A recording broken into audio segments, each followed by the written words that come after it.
இந்த மகாபாரதத்தில் யக்ஷ பிரசன்னத்தில் யக்ஷன் ஒரு கேள்வி கேட்கிறான். எதை அடக்கினால் ஒருவன் வாழ்க்கையிலே உயர்ந்த நிலை அடைவான் அப்படின்னு கேட்குறான். கேட்கும் பொழுது அப்பொழுது தர்மராஜன் சொல்கிறான், மனதை அடக்குவனை மட்டுமே அவன் அந்த மோட்சத்தை அடைய முடியும் என்று ஒரு பதிலை சொல்லுகிறான். இதற்கு ஜோதிட சாஸ்திரத்திலே நல்ல விளக்கம் இருக்கிறது.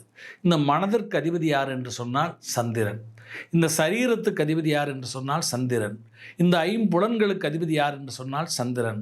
இந்த ஞானேந்திரியங்கள் கர்மேந்திரன் சொல்லக்கூடிய இந்த 10 இந்திரியங்களுக்கும் அதிபதி யார் என்று சொன்னால் சந்திரன்.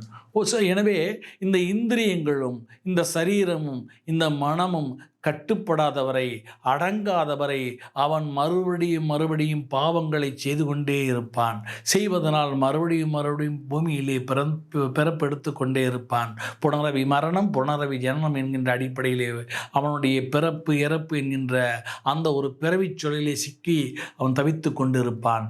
அப்போ இந்த மனதை யார் அடக்குகிறார்களோ, இந்த மனதை கட்டுப்படுத்துகிறார்களோ அவர்களுக்கு புலன்கள் கட்டுப்படும், இந்திரியங்கள் கட்டுப்படும். இந்திரியங்களும் புலன்களும் கட்டுப்பட்டு விட்டால் அவன் வாழ்க்கையிலே அவன் நல்லதொரு வாழ்க்கையை, ஒரு தர்மமான வாழ்க்கையை வாழ்வான். அவனுடைய செயல்கள் நல்ல செயல்களை அமையப்பெறும்.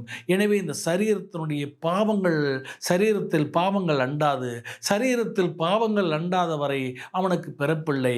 அப்போ அந்த சரீரத்தில் பாவங்கள் இருக்கிற வரை அவனுக்கு பிறவி உண்டு. அப்போ அந்த சரீரத்தினுடைய பாவங்களுக்கு காரணமாக ஆதாரமாக இருக்கக்கூடிய அந்த புலன்களை இயக்கக்கூடிய மனம். அப்போ அந்த மனதை எவன் ஒருவன் அடக்குகிறானோ அவன் புலன்களை அடக்கி அதனால் சரீரத்தினால் செய்யக்கூடிய செயல்கள் நற்செயல்களாக செய்து அவன் பிறவியிலிருந்து விடுபட்டு அந்த மோட்சத்தை சாய்ஜியத்தை அடைவான். எனவே மனதை அடக்குவன் தான் வாழ்க்கையிலே வெற்றியும் பெற முடியும், மோட்சத்தையும் அடைய முடியும்.